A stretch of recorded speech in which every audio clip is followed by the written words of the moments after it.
तपते शहर। इस साल गर्मी ने तोड़े पिछले सभी रिकॉर्ड। टेम्परेचर का टॉर्चर ऐसा कि आसमान से आग बरस रही है।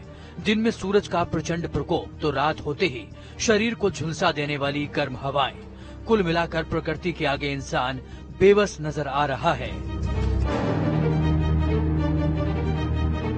दिल्ली से राजस्थान और यूपी से बिहार तक लोग बेहाल हैं। घर के अंदर गर्मी का उबाल है तो सड़क पर पांव रखते ही लू के थपेड़ों का सामना करना पड़ रहा है।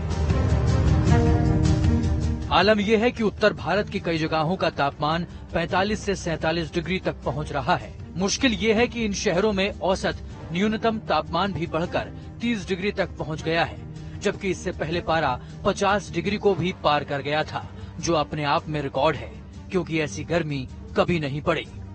हालांकि अभी इस जानलेवा गर्मी से राहत मिलने की उम्मीद कम ही है। मौसम विभाग ने दिल्ली एनसीआर के लिए मंगलवार तक ऑरेंज अलर्ट जारी किया है, जिसके मुताबिक अगले 5 दिन तापमान 45 डिग्री सेल्सियस रहने की आशंका जताई जा रही है। जी, हमारी उम्मीद है कि जब भी हमारे ईस्टर्ली स्ट्रेंथन करेंगे, जिसके चलते हमारी उम्मीद है कि जैसे मैंने बताया 4 से 5 दिन में छत्तीसगढ़, उड़ीसा, बंगाल के कुछ हिस्से, सब हिमालयन, वेस्ट बंगाल, झारखंड, बिहार के साथ साथ ईस्टर्ली विंड्स थोड़ा पेनिट्रेट करेगा इंटीरियर में, जिसके चलते हमारा जो नमी आएगी और हीट वेव का स्थिति थोड़ा कम हो जाएगी इन सभी राज्यों में। बच्चे हों या बूढ़े, इस भीषण गर्मी से हर कोई तंग आ चुका है। इस हीट वेव का सबसे ज्यादा असर लोगों की सेहत पर पड़ रहा है। देश में गर्मी और हीट स्ट्रोक से इस साल अब तक 300 से ज्यादा लोगों की मौत हो चुकी है। उत्तर प्रदेश में सबसे ज्यादा करीब 189 लोगों की जान गई है। बिहार में हीट वेव से 71 लोगों की मौत हुई है। मध्य प्रदेश में 16, छत्तीसगढ़ में 6, उड़ीसा में 5 और दिल्ली में 2 लोगों की जान चली गई। उत्तर भारत के कई शहरों में तापमान अब भी 47 डिग्री के आसपास है। ऐसे में लोगों को न दिन में चैन है और न रातों को नींद आ रही है। कानपुर में दोपहर में पारा 45-46 डिग्री तक जा रहा है, जिसकी वजह से लोगों की मुसीबतें बढ़ती जा रही हैं। वहीं रात का पारा भी नीचे नहीं उतरता, जिसकी वजह से लोगों को बहुत ज्यादा परेशानियों का सामना करना पड़ रहा है।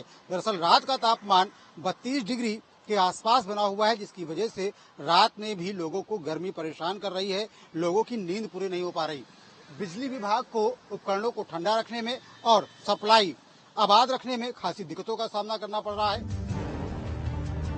लेकिन सवाल ये है कि आखिर इस साल इतनी गर्मी पड़ क्यों रही है? तो इसके पीछे वजह है हीट वेव, जो पिछले साल की तुलना में 3 गुना ज्यादा चल रही है। लगी तो कहीं एसी फटने के बाद आग लगने की कई घटनाएं भी सामने आ चुकी हैं।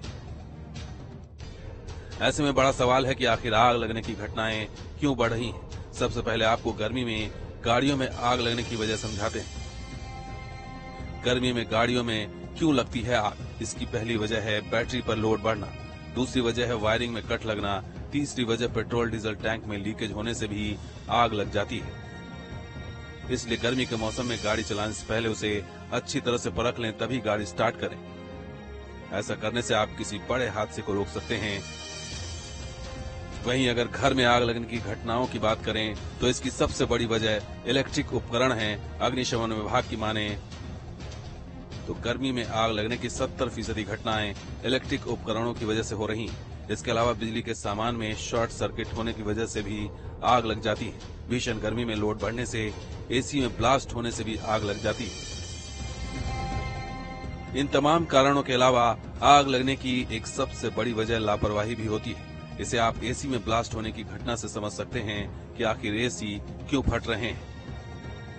ऐसा इसलिए हो रहा है क्योंकि अक्सर एसी की सर्विसिंग नहीं कराई जाती है, या फिर 45 डिग्री के तापमान में एसी को 18 डिग्री पर चलाया जाए। इसी तापमान में 4 से 5 घंटे नहीं बल्कि बढ़ती गर्मी के बीच लोग 15 से 20 घंटे लगातार एसी चालू रखते हैं। ऐसे में अगर एसी को रेस्ट नहीं दिया जाए तो आग को दावत दिया जा सकता है, क्योंकि वो गर्म होने के बाद फट जाएंगे। मतलब साफ है, गर्मी के मौसम में अगर आपको आग से बचना है तो आपको अलर्ट रहना होगा, हर पल सतर्क रहना होगा। बिजली के तारों और गैस पाइपलाइन का सही तरीके से ख्याल रखना होगा, समय समय पर उसकी पड़ताल करनी होगी।